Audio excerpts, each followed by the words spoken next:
Halo guys, welcome back to my YouTube channel. This is Elaborasi. Dengan saya Mahathir Muhammad, pastinya yang akan menemani cerita pada video kali ini. Nah, teman-teman sudah nonton part satunya semua ya. Keseruannya seperti apa, mulai dari berangkat hingga saya sampai di Bali di hari pertama.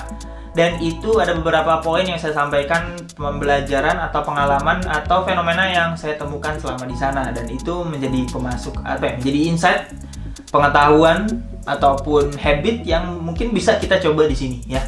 Nah, di part kedua ini saya akan cerita ringkas banget, nggak akan panjang lebar, di mana saya menghabiskan waktu selama di sana itu kurang lebih 1 minggu ya, dan kegiatan apa saja yang saya lakukan selama di sana gitu ya, dan bagaimana cara saya spend waktu untuk terus belajar walaupun kita di masa liburan gitu ya. Nah, oke. Buat teman-teman yang sudah nonton dari part 1 dan sekarang masuk ke part 2, tapi bagi teman-teman yang belum bisa nonton di sini ya, di sini. Nanti teman-teman bisa klik gitu ya.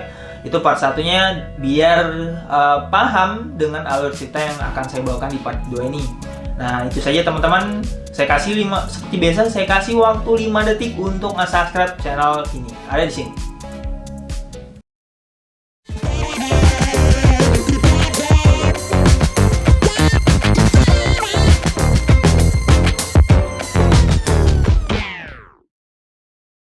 Oke, nah teman-teman sudah nge-subscribe, sekarang kita waktunya untuk cerita ya.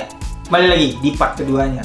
Nah, selama di hari pertama kayak kegiatannya hanya sekedar itu dan juga malamnya nggak bisa kemana-mana karena hujan, akhirnya saya memutuskan di hari kedua untuk sewa motor untuk bisa ke air terjun, bisa mengeksplor desa-desa yang ada di Bali. Karena saya termasuk orang yang suka dengan alam ya, terutama hutan, pepohonan, pegunungan.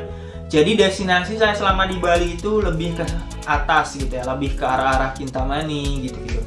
Nah, saya jarang banget mengeksplor pantai karena memang orangnya tidak terlalu suka dengan pantai gitu ya. Tapi nanti saya akan cerita bahwa saya ada beberapa hari saya itu sebenarnya ke pantai juga gitu, karena memang ada yang dikejar, ada yang mau dilihat gitu ya. Nah, hari kedua dan hari-hari keberapa itu saya menghabiskan waktu ke beberapa air terjun yang ada di atas.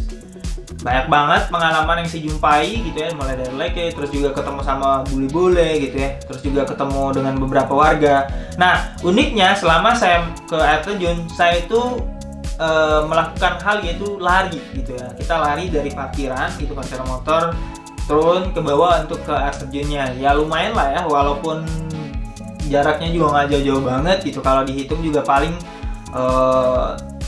72 meter atau juga 72 meter atau juga 80 yang ya mungkin ada yang 1 kilo gitu yang turun ke bawah, tapi nggak nyampe yang sampai 2 kilo, 3 kilo nggak ada ya. Tapi yang menurutku yang agak jauh tuh air terjun Lake sih itu sekitar 3 kiloan, karena dari atas sampai ke bawah tuh lumayan jauh banget dan jalarnya juga ke bawah, dan itu menurutku seru banget karena memang itu yang aku cari gitu ya, kotor-kotoran gitu ya, terus juga main air terjun, airnya dingin dan lain-lain. Guys, mari kita menghitamkan diri. Sekarang kita mau ke beberapa air terjun yang ada di Bali, sambil kita lari juga pastinya. Ikutin terus ya. Kita mari. Mamet, mantap. Kita sekarang lagi di motor, sekarang mau ke air terjun. Katanya keren banget, tapi let's see sekeren apa. Oke, check it out.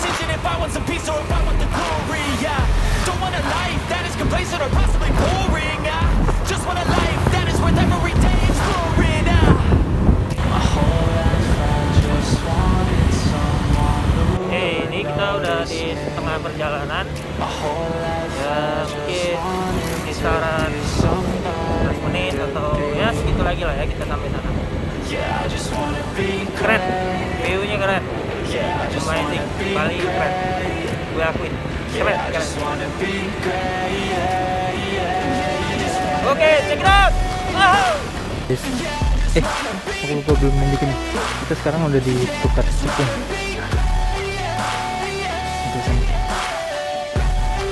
Oke, sekarang kita mau menuju ke sana.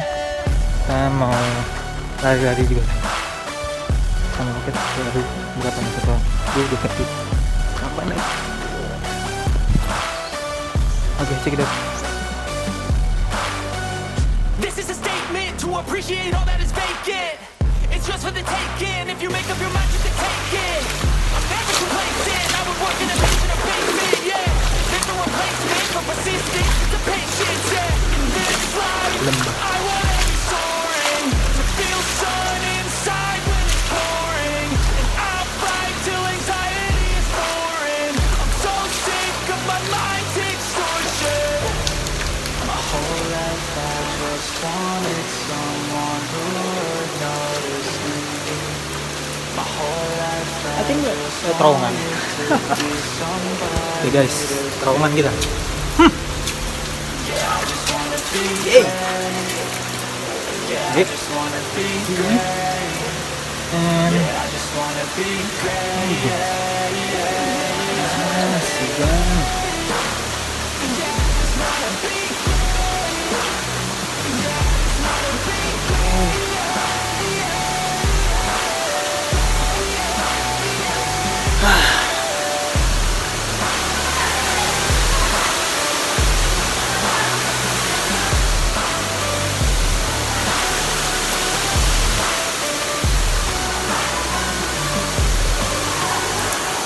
Okay, go find the other miracle. Get them, man.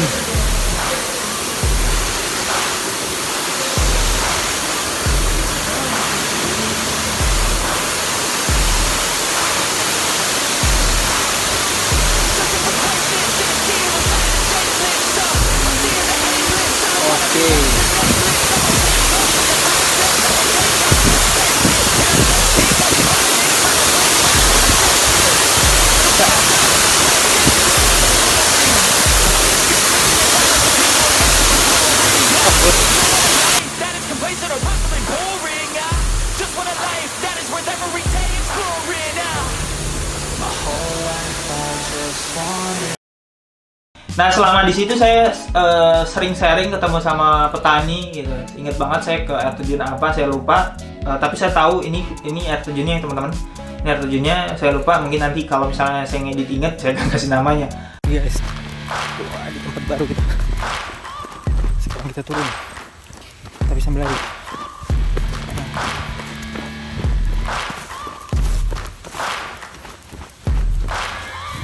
Searching for greatness in a sea of the dying and shameless. A sea of the aimless. I don't wanna be one of the nameless. I'ma wake up with the mindset that one day I'm gonna make it. And I don't think I'll be fine if I don't break my limitations. Don't try to stop me, I exist to write my own story.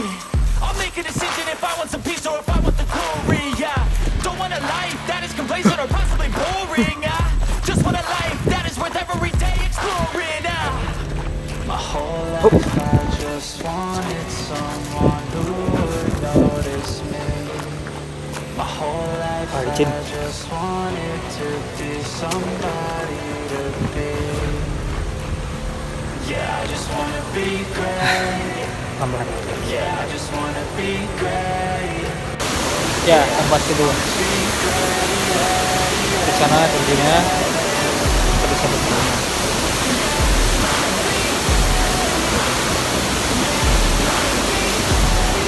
Kita turun ya. Belum balik. Kita basah juga jam itu. Saya lupa jujur. Nah, di situ saya lari tuh dan selama saya mau ke bawah ke air terjun saya ketemu sama petani juga terus warga yang lagi ngebangun rumah. Nah, kalau di Bali itu suka banget tuh ya orang naruh sesajen gitu ya di pagar atau di dekat rumah. Nah, itu akhirnya saya nanya, Pak, ini kenapa kok semua orang Bali ini ada dibuat gitu. Sebenarnya ini untuk apa ya? Cara mereka untuk berdoa gitu ya. Nah, itu terus juga ketemu petani, akhirnya saya cerita. Nah, ini yang saya ingat di situ kita cerita tentang sawah kalau nggak salah. Kan kalau di Bali itu kontur tanahnya kan nggak yang apa ya, luas gitu ya untuk padi gitu ditanam. Kayak kalau di Jawa kan di dataran rata gitu ya. Tapi kalau di Bali tuh memang di bukit-bukit gitu, sehingga ketika saya cerita itu bilang bapaknya kalau di Bali itu sulit bertanam padi karena memang nanam padinya di curug-curug. Kalau misalnya teman-teman main ke Ubud gitu ya, atau lihat video-video yang ada di Ubud kan memang kayak gitu ya, konturnya ke dalam gitu ya. Jadi mereka tidak bisa menggunakan alat-alat kayak mesin kayak gitu untuk ngebajak sawah dan lain-lain. Akhirnya mereka yang manual, dan itu yang membuat mereka waktu daya tempat untuk nanennya sedikit lama gitu dibanding petani-petani yang menggunakan alat mesin. Memang itu kekurangannya, tapi akhirnya saya coba share pengetahuan yang saya rasa kalau misalnya seperti itu berarti gunakan padi yang punya daya panen setahunnya itu bisa lebih dari 4, Bapak. Saya bilang kayak gitu. Tapi untuk itu sebenarnya di Indonesia sudah ada, tapi kalau misalnya nanti ada lagi itu mungkin bisa diinfokan gitu sebenarnya kayak gitu. Jadi saya itu membagi pengetahuan yang saya paham sekitar budidaya, sekitar ya makhluk hidup lah ya, karena saya orangnya biologi gitu ya. Apa yang saya tahu saya bagi, mulai cerita tentang sawah, terus juga cerita tentang ternak sapi ya. Semua hal-hal yang saya rasa tahu saya bagi gitu. Yang saya nggak tahu mungkin saya yang akan saya lanjutin pembicaranya, karena saya juga nggak akan memberi informasi yang salah ya kepada petani. Saya itu edukasi aja sih, karena menurutku semakin pintar petani gitu ya, semakin baik laju pertumbuhan dari sektor pertanian itu makin berkembang, khususnya di Indonesia. Dan saya sangat mendukung sekali ya teman-teman, kalau misalnya teman-teman orangnya punya sawah di rumah, terus juga ini ya jangan malu untuk menjadi petani, karena itu bukan pekerjaan yang memalukan, tapi itu adalah pekerjaan yang mulia. Tanpa petani gitu ya, tanpa petani padi gitu ya, petani gandum gitu dan lain-lain, orang-orang yang seperti saya ini juga nggak akan bisa makan. Maka dari itu saya kalau ketemu gitu ya di jalan saat di sana itu ya, akhirnya kita coba diskusi, coba berbagi pengalaman. Apa yang saya tahu kan secara literatur ya, tapi kalau di lapangan kan saya belum pernah. Mungkin saya konfirmasi, mungkin saya kasih tahu info, jadi petani lebih tahu, dan saya dapat feedback ya, apa yang saya makan juga jadi makin baik gitu ya. Nah, itulah keseruan-keseruan yang mungkin saya lakukan selama saya lari di air terjun. Ya banyak banget ya teman-teman, nggak hanya ketemu petani, nggak hanya ketemu bule, saya juga ketemu warga dan belajar tentang budaya etnis selama di sana. Bukan hanya itu juga, saya ke Uluwatu ini dia teman-teman, saya sampai terjatuh gitu ya di panggung orang nari kecak-kecak gitu ya. Nah, selama perjalanan juga saya cerita dengan supir, karena ada satu teman yang selama di sana tuh dia sewa kendaraan kayak gitu, terus sopirnya juga gitu.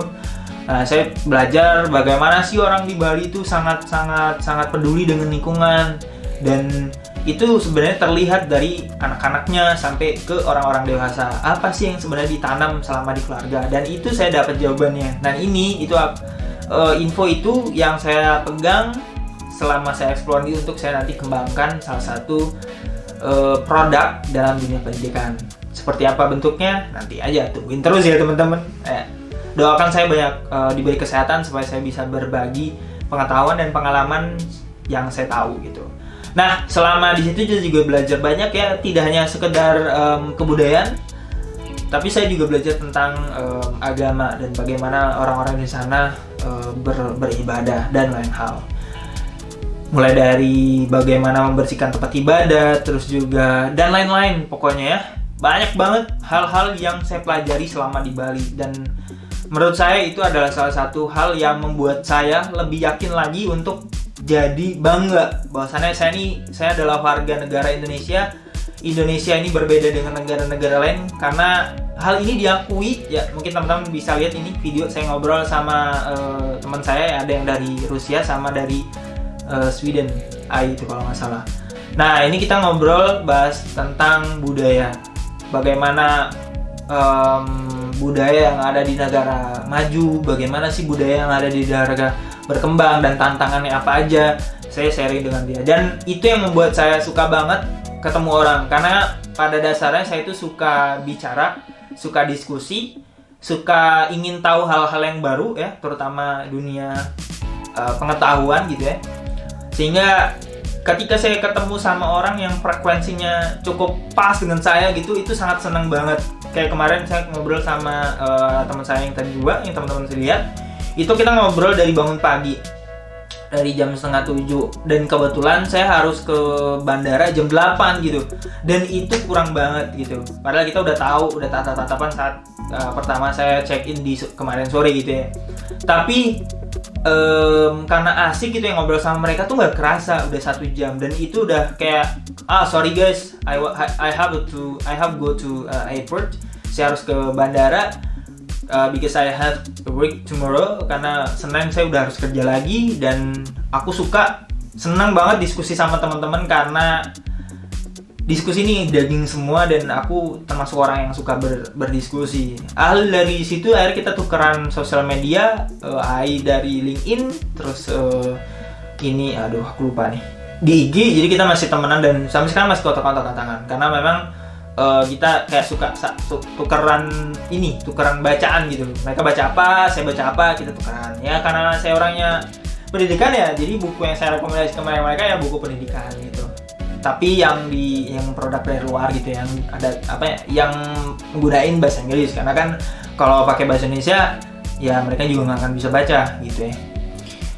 Nah, itu saja teman-teman mungkin video di part kedua ini. Jadi menurut saya teman-teman bisa melakukan perjalanan liburan, tapi jangan lupa juga untuk selalu berbagi, mulai dari pengetahuan gitu. Karena apa yang teman-teman ketahui gitu, itu bisa jadi sangat berarti bagi orang-orang di sekitar kita. Jadi jangan pernah untuk sharing, jangan pernah untuk takut dan lupa untuk berbagi ke sesama, karena hal itu bisa jadi menjadi kunci untuk kita bisa hidup secara rukun as a warga Indonesia ya, yang sekarang kita sedang bertransformasi menuju negara maju.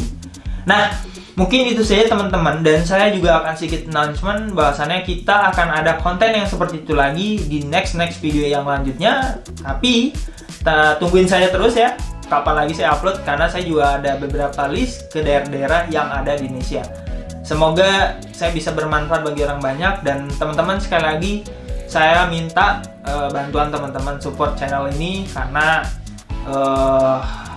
saya rasa hal-hal yang seperti ini perlu banget untuk disupport ya, perlu banget untuk kita lakukan, karena tujuannya adalah memperbaiki atau meningkatkan kualitas hidup sebagai masyarakat di Indonesia khususnya. Oke, itu saja teman-teman di video kali ini. Terima kasih sudah nonton. Terima kasih banget sudah nonton video-video semua dari Elaborasi dan like beberapa video-video yang kita sudah berikan. Semoga apa yang kita bagikan ini bisa bermanfaat buat teman-teman, dan bisa juga mengupgrade diri teman-teman supaya kita bisa maju bareng-bareng untuk meningkatkan, menjaga kualitas Indonesia di kancah internasional khususnya. Oke, itu saja dari saya. Mungkin terakhir banget, karena ini video dibuat terakhir di hari terakhir gitu ya, Ramadan. Saya ingin mengucapkan sebagai muslim, selamat teman-teman yang berpuasa. Selamat ya, saya ulangi. Terakhir banget video ini ya, terakhir banget di akhir Ramadan juga. Jadi saya ingin mengucapkan selamat menunaikan ya ibadah sholat Idul Fitri, dan juga selamat Hari Raya. Saya juga minta maaf dan mohon maaf apabila selama saya membuat video ada beberapa informasi yang dirasa kurang berkenan di hati teman-teman. Saya mohon maaf, dan juga kalau misalnya ada beberapa kalimat atau kata-kata dari saya yang kurang suka ya di hatinya teman-teman, saya juga mohon maaf sebesar-besarnya, karena kesalahan itu adanya pada manusia, kesempurnaan itu hanya ada di atas. Maka dari itu kita hanya bisa saling memaafkan untuk sesama, dan coba hati diri lebih baik terus. Itu saja dari saya. Sekian, terima kasih sudah nonton. See you video-video selanjutnya di channel kesayangan kita, Elaborasi TV, media nomor 1 pendidikan di Indonesia. Bye-bye teman-teman.